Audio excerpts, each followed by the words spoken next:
Hello students, now we are going to study Introductory Microeconomics Chapter 5 Theory of Demand Part 6.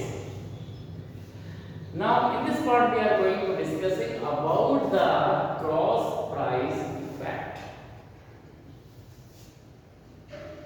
तो students ये जो cross price effect है तो what is ये है क्या कि जो हम यहाँ क्रॉस प्राइस इफेक्ट की बात कर रहे हैं तो ये क्रॉस प्राइस इफेक्ट क्या है।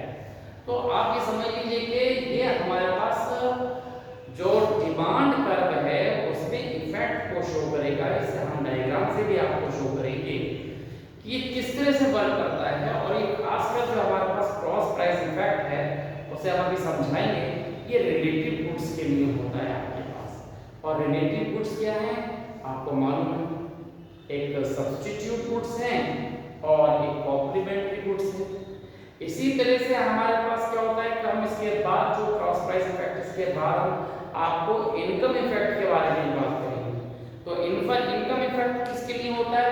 वो होता है नॉर्मल गुड्स के लिए और इंफीरियर गुड्स के लिए। या सब समझ चुके हैं कि जो आपके पास सब्स्टिट्यूट गुड्स है वो क्या होगी और जो आपके पास कॉम्प्लीमेंट्री गुड्स है वो क्या होगी। लेकिन यहाँ पर हम क्रॉस प्राइस इफेक्ट की बात करते हैं तो क्रॉस प्राइस इफेक्ट का मतलब आप ये समझ लीजिए कि रिलेटिव गुड्स है, इसमें एक ए आर्टिकल है और एक बी आर्टिकल है। ये दो आर्टिकल हैं और इसका हमारे पास क्या है, इसका डिमांड कर्व है कि यहाँ पर जो हमारे पास जो कर्व है वो किसका है, ए का डिमांड कर्व है। और इसका जो डिमांड कर्व है इस पर कोई भी मतलब चेंजेस नहीं हो रहे हैं। ये जो हमारे पास है ये बिल्कुल कांस्टेंट है, इस पर कोई भी हम चेंज नहीं कर रहे। लेकिन जो चेंज हो रहा है उसकी रिलेटिव, ये जो है हमारे पास ये है रिलेटिव, ये सब्स्टिट्यूट हो सकती है, ये कॉम्प्लीमेंट्री हो सकती है, ये रिलेटिव गुड्स है कि यह हम बोलते हैं इसके ऊपर कि ये आपके पास क्या है, ये रिलेटिव है। अब रिलेटिव है तो मतलब ये कॉम्पिटिटिव आर्टिकल हो गया। ओके, मतलब आप ये समझ लीजिए कि जैसे आपके पास टूथपेस्ट की हम बात करते हैं तो एक आपके पास क्या हो गया, कोलगेट हो गया, दूसरा आपके पास पेप्सोडेंट ले लीजिए, प्रॉमिस ले लीजिए, बहुत सी वैरायटी, बबूल ले लीजिए, पतंजलि का आपके पास दंतकांति आ रहा है उसे ले लीजिए। ये सब आपके पास क्या रिलेटिव गुड्स होती हैं, इसमें ये सब्स्टिट्यूट कहलाती है।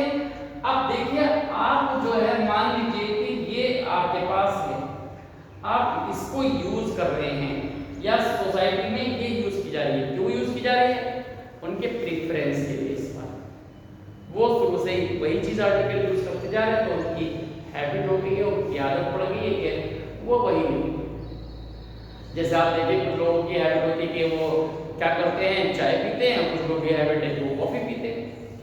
तो ये लोग चाय पी रहे हैं ये मान सकते हो और वो भी जो है हमारे पास क्या है वो कॉफी ले रहे हैं। तो दोनों में कुछ लोग क्या करते हैं, चाय पी रहे हैं, कुछ कॉफी ले रहे हैं, या मान लीजिए कि कोलगेट यूज कर रहे हैं, कुछ पेप्सोडेंट कर रहे हैं। अब ये जो हमारे पास है ए वैरायटी, इस पर इसके प्राइस में कोई चेंज नहीं होता है। तो क्रॉस प्राइस इफेक्ट का मतलब ये है कि प्राइस जो है वो कहाँ चेंज हो रहा है, सब्स्टिट्यूट पर हो रहा है, रिलेटिव गुड्स पे हो रहा है। यानी कि चेंज यहाँ हो रहा है और उसका इफेक्ट यहाँ दिख रहा है। इसे बोलते हैं क्रॉस प्राइस इफेक्ट। ओके, तो there is no change in the demanded article, okay, but change in the relative goods, उसकी जो रिलेटिव गुड्स है उसका इफेक्ट होता है। Okay, the effect on the demand curve after change in the relative goods. तो relative goods के price में change होने के बाद जो इफेक्ट होता है डिमांड कर्व में वही आपके पास क्रॉस प्राइस इफेक्ट कहलाता है। ओके, तो क्रॉस प्राइस इफेक्ट आपके पास ये आपको समझ में आया। तो क्रॉस प्राइस इफेक्ट में जो सबसे पहले जो रिलेटिव गुड्स है वो आपके पास आती है सब्स्टिट्यूट तो सब्स्टिट्यूट गुड्स का जो इफेक्ट है वो हमें यहाँ दिखाना होगा। उसे हम कैसे दिखाएंगे वो आप समझ लीजिए। इसी तरह से जो कॉम्प्लीमेंट्री गुड्स हैं उनके ऊपर भी दिखाना पड़ता है इफेक्ट, तो वो भी आपको यहाँ समझना है। तो ये क्रॉस प्राइस इफेक्ट आपको यहाँ समझ आया कि आर्टिकल जो आपके पास डिमांड में है उस पर इफेक्ट ना, उस पर चेंज ना होकर उसके रिलेटेड गुड्स में जो चेंज होता है उसके वजह से जो फर्क पड़ता है उसे हम क्या क्रॉस प्राइस इफेक्ट बोलते हैं। तो पहले चेंज आता है सब्स्टिट्यूट गुड्स। तो change in price of substitute goods, तो किस में चेंज हो रहा है? तो यहाँ पर यहाँ देखें, यहाँ पर हम लिख देते हैं कि चेंज इन प्राइस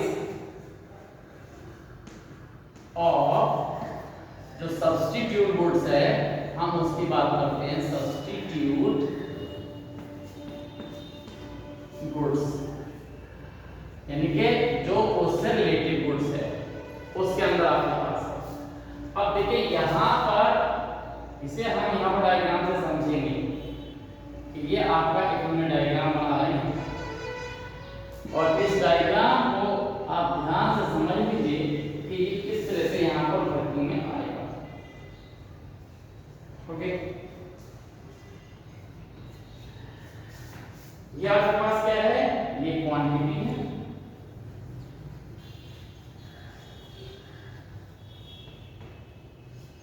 और यहाँ ये जो आपका ये प्राइस है। ये प्राइस जो है हम मानते हैं कि ये प्राइस जो है हमेशा क्या होगा? ये कांस्टेंट होगा। प्राइस कांस्टेंट है, ये p हमने लिखा है। y एक्सिस आपके पास। अब देखिए हमारे पास क्या होता है कि ये एक आर्टिकल है हमारे पास, इसकी ये डिमांड हो रही है। ये आपके पास कर्व है D और ये आपके पास B और आप ये क्वांटिटी क्या कर रहे हैं? ये आप कर रहे हैं Q क्वांटिटी। ओके, ये आपके पास कंडीशन। अब देखिए इसका जो हमें इसके साथ ही लिखना पड़ेगा यहाँ पर जो सब्स्टिट्यूट गुड्स है उसके प्राइस में हो क्या रहा है। अब मान लीजिए कि यहाँ पर हमने कहा इंक्रीज, ये क्या है? इंक्रीज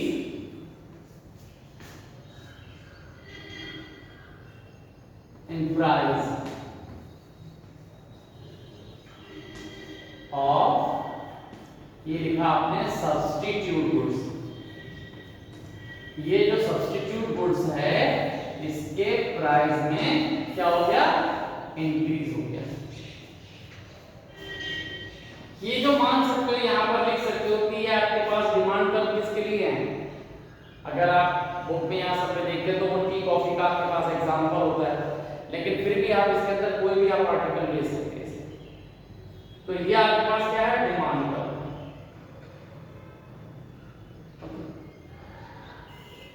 अब ये डिमांड कर्व किसके लिए है? चलो लिख देते हैं कि ये जो है वो आपके पास है क्या? ये आपके पास हमने लिख दिया टी, एग्जांपल आपके पास ले लेंगे हम टी, चाय का। और सब्स्टिट्यूट गुड्स क्या है? वो है कॉफी। ये आपके पास क्या है? कॉफी। अब कॉफी का प्राइस बढ़ता है, अब क्योंकि ये दोनों सेम पर्पस के हैं तो जो लोग कॉफी पी रहे हैं उन्हें लगेगा कॉफी बहुत महंगी होगी, इसलिए वो क्या करेंगे? टी की तरफ आ जाएंगे। तो डिमांड किसकी बढ़ेगी? टी की बढ़ेगी। तो ये हमारे पास क्या होगा? वो कुछ इस तरह से बन जाएगा। ये देखिए जो हमारे पास कर्व आएगा वो इस तरह से आ जाएगा D1 जो कर्व है वो किसका है? ये टी के लिए, कॉफी के लिए, उसके लिए टी के लिए। तो ये जो हमारे पास है अब डिमांड वो कितनी होगी? ये डिमांड इसकी की बढ़कर जो है वो Q1 हो गई। ये बी कंडीशन क्या हुआ? तो ये कब हुआ यहाँ पर? ये जो हमारे पास है, ये जो हमारे पास कंडीशन आई वो कब आई? जब हमारे पास क्या है, प्राइस जो है वो इंक्रीज हो जाता है। किसका? ये प्राइस जो इंक्रीज हुआ है, ये देखिए ये हमारे पास इसे शो करते हैं। तो इस तरह से हमारे पास क्या होगा कि अगर सब्स्टिट्यूट के प्राइस बढ़ जाते हैं तो जो डिमांड है वो आपकी बढ़ जाएगी। इसे कर्व के थ्रू आपको दिखा रहे हैं। अगर यही कंडीशन हमारे पास क्या हो जाए कि इसके प्राइस जो है वो क्या हो जाए, मान लो कम हो जाए। अगर प्राइस कम हो जाते तो क्या होगा?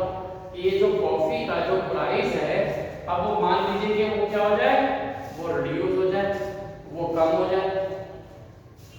अगर इसका प्राइस कम हो जाएगा तब आपके पास क्या इसका इफेक्ट पड़ेगा। तो इसके इफेक्ट में हम यहाँ पर देखिए लिख सकते हैं हम कि ये तो आपके पास एक कंडीशन हो गई कि प्राइस जो है इसका क्या हुआ, इंक्रीज हुआ है। अब यहाँ पर क्या हो जाए, प्राइस जो है वो डिक्रीज हो जाए कि डिक्रीज प्राइस, प्राइस क्या हो जाए वो आपका डिक्रीज हो जाए,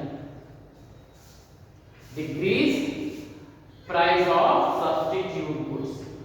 अब सब्स्टिट्यूट गुड्स के डिक्रीज प्राइस ऑफ, ये आपने यहां पर लिख दिया कि ये जो आपके पास है सब्स्टिट्यूट गुड्स, अगर ये हमारे पास आ जाता है इस तरह से, ओके, डिक्रीज इन प्राइस। आप इन प्राइस को समझना आपको आ ही रहा है, इन प्राइस को या प्राइस को, ये आपके पास हो जाए।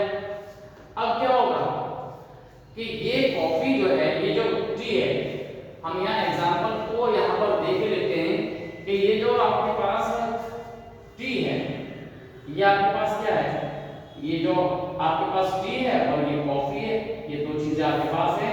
ये दोनों, ये भी 80 रुपए का एक पैकेट है, इसका भी 80 रुपए का पैकेट है। अब इसका प्राइस हो जाए कम, किसका, कॉफी का। कॉफी 80 की जगह 50 रुपए का कॉफी पैकेट हो जाए तो क्या होगा, अगर इसका प्राइस कम होता है तो यहाँ के बहुत सारे लोग क्या करेंगे, इधर आ जाएंगे, तो इसकी जो डिमांड है वो क्या हो जाएगी, वो कम हो जाएगी। अभी मान लीजिए कि यहाँ पर एक एग्जांपल से 100 लोग यहाँ पर थे और 100 लोग यहाँ पर थे।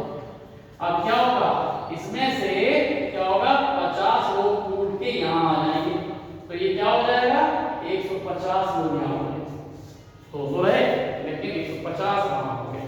तो इससे क्या दिखा कि प्राइस अगर सब्स्टिट्यूट गुड्स का कम हो रहा है तो उसकी डिमांड भी आपके पास क्या हो रही है, वो कम हो रही है। ये कर्व आपके पास बन गया, इसे आपने D2 और ये D है, और यहाँ पर जो कंडीशन है वो आपके पास आ गई C। तो ये कंडीशन आपके पास क्या हो गई, ये आपने Q2 कह दिया, ये आपका ओरिजिन था।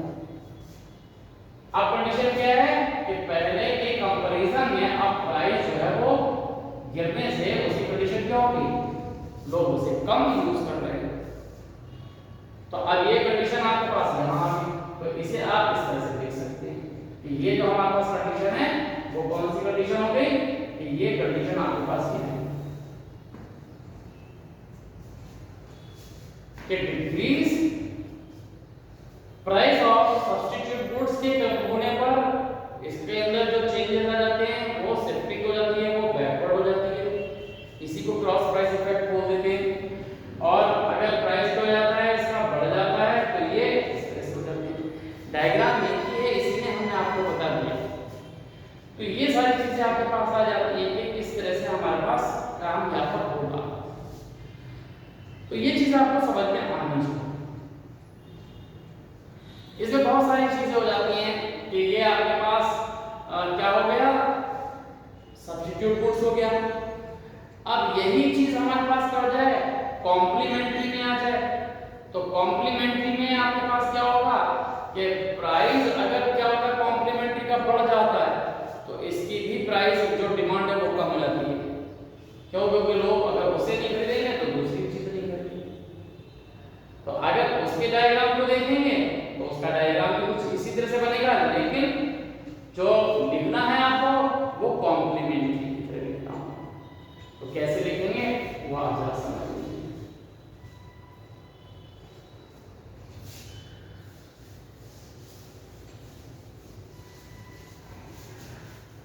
ये जो आपके पास है जो क्रॉस प्राइस इफेक्ट होता है वो हमेशा क्या होगा, इसी तरह से आपके पास होगा। ये एक तरह से आप समझ लीजिए कि जैसे न्यूमेरिकल होता है वैसे ही ये डायग्रामिक जो एप्लीकेशन है वो आपके पास रहती है। तो डायग्रामिक जो एप्लीकेशन है उनके बेस पर आप ये कर पाते हैं। तो ये जो सारी चीजें हैं वो आप थोड़ा समझिए अच्छी तरह से, क्योंकि डायग्राम बेस्ड होती है और डायग्राम ही आपके पास काम करता है। अब आपके पास आता है चेन में कॉम्प्लीमेंट्री गुड्स।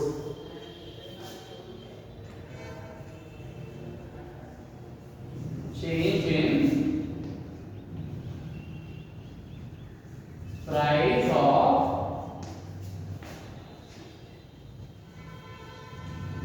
कॉम्प्लीमेंट्री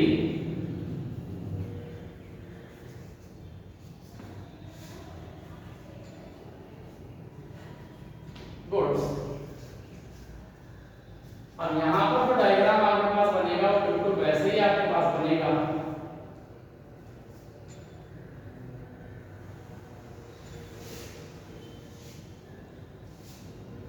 ये हम क्वांटिटी क्यूटी वाइज लिख देते हैं, प्राइस वही आपके पास।